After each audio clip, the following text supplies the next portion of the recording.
Ladies and gentlemen, boys and girls, it is Duckville here. We've got a Protoss versus Terran today. It is going to be on Derelict Watcher TE, one of the new ladder maps this season. We've got our Protoss player starting up at the top right-hand side, currently playing for Clarity Gaming Academy.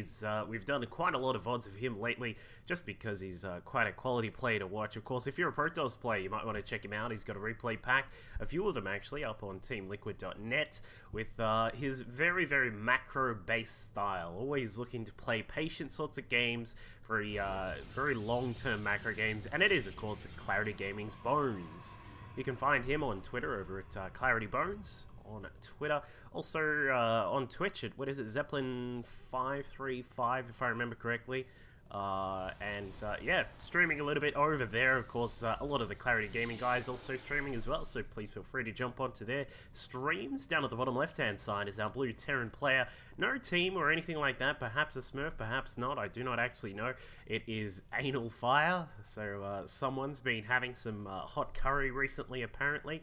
And we'll see what he gets up to. This is a map where you can do some very sort of standard sorts of things. The natural base, nice and easy to take over there. The third base just up to the side. It is protected by a little bit of a cliff on the side, and then there is a large entry ramp into it. Now, I must apologize, guys. I don't actually have my my drawing tool available at the current time, just due to a little bit of a technical issue, but I am going to try and get it back up and running so you guys can see me draw really badly drawn squares and circles and arrows all over the place, because I know some of you love that stuff. It makes it seem like you're watching some kind of proper production on ESPN or something like that. But anyway, Analfire is he's headed up towards the top side of the map. A little bit interesting to see that there. We did get a refinery up reasonably quickly. There is going to be a marine popping out first. So this is a point where Bones is going to have a look and say, well, what's going on here? We've got gas. And then what he's going to want to do is try and stick around here, if possible, to try and keep an eye on which unit comes out. And, you know, if he can get up to the top of the ramp, just to about here, just to see if there is a Reaper or a Marine that comes out, then he can clarify, alright, we've got some weird sort of build going on because there is a Marine first. But for the moment, he hasn't actually scouted what's going on, so it looks as if he is going to just sort of come to the side into a normal sort of position where that scouting probe wants to go, while back at home, he gets a Cyber up and running. A Zealot is about to pop out as well. Just the one gas for Bones, so possibly looking towards a very standard sort of expansion here. Not as standard per se, just because we don't have double gas to help get out the mothership core, and then, you know, those extra sort of defensive units that you sometimes want to go for when going for an expand, but he's going to be able to expand reasonably safely anyway. But our Terran player Analfire is going for something which... This actually has quite a few options that this particular play can lead into. We've got a proxy factory up at the top side of the map. It's just about to complete. We'll be able to see exactly what is going to be going on here. There is no double gas back at home, so I don't believe it's going to be Banshees, because what you can do from time to time, obviously we can see what's going on now, but I'll just explain for those of you who might be wondering what options there can be. You can do proxy Banshees, and it makes it sort of just a little bit quicker if you get your tech lab out here on the factory. Then sort of you can just dive the Banshee straight inside the main base very quickly, and it can be very difficult to deal with. But Bones, very good scouting here, has actually found what's going on. You can see that there is a Hellion out here. We can see that there is a Starport also building up. The probe does go down, but the fact that we see a Hellion and no tech lab or anything like that means it is not going to be Banshees. It's not going to be a proxy Thor or anything like that, because obviously we would have seen an armory by now. So it's going to be a version of a Hellion drop, a proxy Hellion drop, which is something which you rarely ever see. And these days, given the defense of this particular shiny disco ball just floating across towards that base, well, the proxy sort of buildings, is that it's going to be very hard to make this work. Bones has now seen what's going on. He's just going to need a couple of extra stalkers to come out. We can see that his third gate is just about to finish up. The second and third gate just finishing up very soon. And then he's going to have really adequate defense here. And I mean, with the mothership core about to finish up her energy for a planetary cannon of doom thing, then he should be relatively fine. We'll see. It looks like Analfire is going to go for the drop anyway, trying to get those Hellions inside the mineral line. Looks like the planetary Nexus cannon of doom is going to go up. Should be easily able to finish this off. I love how the graphic actually screws up with that thing. But the Hellions come through, get barely anything there. No, just 4 kills. That's actually relatively low considering what he was trying to do here. So Analfire is forced back into a very awkward sort of position. Why, you ask? Well, he's got his tech all the way over here. We've got a factory off to the side. It is building up another widow mine, which, you know, could help out. But the starport and the factory are very, very far from home, which means that either Analfire needs to get them back as quickly as he can, or he needs to build some other ones up back at home, because soon he's going to have a Protoss bearing down on him, and he'll have no real units back at home to help defend. So we'll see. It looks like a widow mine trying to journey its way inside the main base, but Bones, well prepared, has the observer here. The stalkers are able to finish that off with that vision, and that is a pretty easy cheese defense for the time being from Bones. It looks like the factory has somehow floated its way inside the main. Is going to try and get another widow mine out here. If that widow mine can possibly come across, then he may be able to get some damage done, but Bones, yet again, just all over the place with his scouting.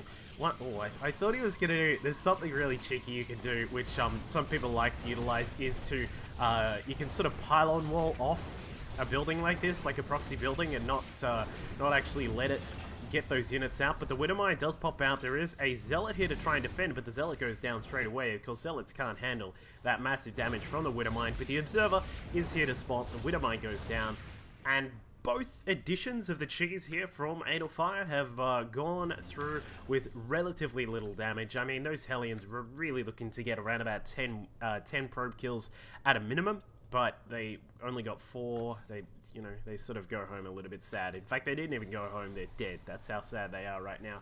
So, Bones in a very comfortable position right now, sitting up at 38 probes right now. Got his main nicely saturated here, working on the natural at the current time right now. Back at home for our Terran player, Analfire is struggling. He's on 29 SCVs at the current time. He's still waiting for a little bit of tech to come up as well. We still don't actually have an engineering base, so we're not going to get any +1 to weapons or anything like that. So this attack that is now moving out from Analfire is going to be very difficult to actually make work properly, just due to the fact that combat shields is probably not going to hit by the time he gets across. Stim will be ready, but other than that, he's not going to have any further additional tech to help him out here. So he is going to try and build a reactor here on that starport to add in a couple of medevacs. But I mean, this particular attack that he is now pushing forward with needs to be extremely careful. We do have a little bit of defense here for Bones. It's well enough. I mean, we've got the Nexus cannon is ready to go. We've got a couple of zealots, a few sentries with some force fields as well.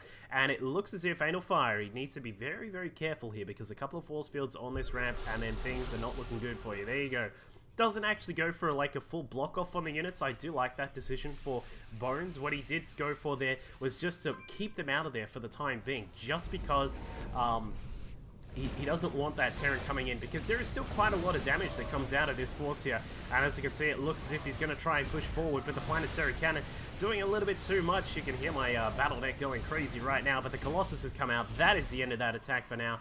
And, well, we can see that Bones is sitting in a very comfortable position right now. He's got a few zealots out. We've got the upgrades are going to be coming along as well. We can see that the forge was spinning before. It's now finished up. Extended thermal lance on the way. A couple of extra gates as well. And another Colossus are going to be out very, very soon here for Bones. And with +1 armor, he's going to be sitting in a very, he's just going to be very calm, very patient right now. We mentioned before, he's a very patient player. He's going to sit back for now, just say, all right, you can come at me, but I've got a few force fields left over. We can throw down another Nexus cannon very soon, and that means that any sorts of pushes will be thwarted. So this is going to be a really interesting position here for Analfire, depending on what he wants to do. It looks like we do have a third base coming up. eBay has finally gone down. eBay number 2 is also on the way, but these upgrades are going to be very, very far behind. I would love to see a second forge come out from Bones. Like, we sort of mentioned how very patient he is. I think maybe adding in a secondary forge would be quite nice at this point. But we're going to be busy getting out a few more units here. Some stalkers being added on to deal with any possible Viking threat up in the sky, which Bones can see, and he's going to see that there's only 2 at the moment. There is a third one all the way, and this is the problem that that we have for Analfire at this point. We've only just started picking up this gas down here at the natural, so the gas is limited. He has to invest gas in the +1 weapons and the +1 armor here as well. We're also adding in an armory across to the side and a few more barracks, not to mention continually producing units like as much as he can, because he is struggling for gas at this point. So Bones is in a very strong position just because his economy isn't as limited as Analfire at this point. And now, we mentioned it before, I mean, those... the third expansion is going up, but I don't think this is going to last too long because that is going to be pretty unprotected for the time being. Analfire is madly scrambling to try and get some units together because he now has 3 Colossi approaching. They do have extended thermal lance. They've got +1 on their armor and their weapons. Very little zealot force on the ground. What? I don't know what actually happened to all the zealots here, but Bones is going to come along. It looks as if some SCVs are coming out for the fight as well. Excellent force fields holding back a lot of those forces. The Colossi going to town on everything on the ground, and that is pretty much it for Analfire. No real way to deal with all those Colossi. He just did not have enough Vikings up in the sky, and after that very interesting cheese, which you don't get to see too often, Analfire falls down to Clarity Gaming's Bones here in this interesting 1 versus 1 game on Derelict Watcher TV. Thanks for watching, guys. He's now just got 1 inside the gas geyser. In fact, he's taken 2 out, so we'll see if he's just planning something a little bit fishy here. But the spawning pool not quivering at the moment. This is one sign that you have to be very careful of when you're approaching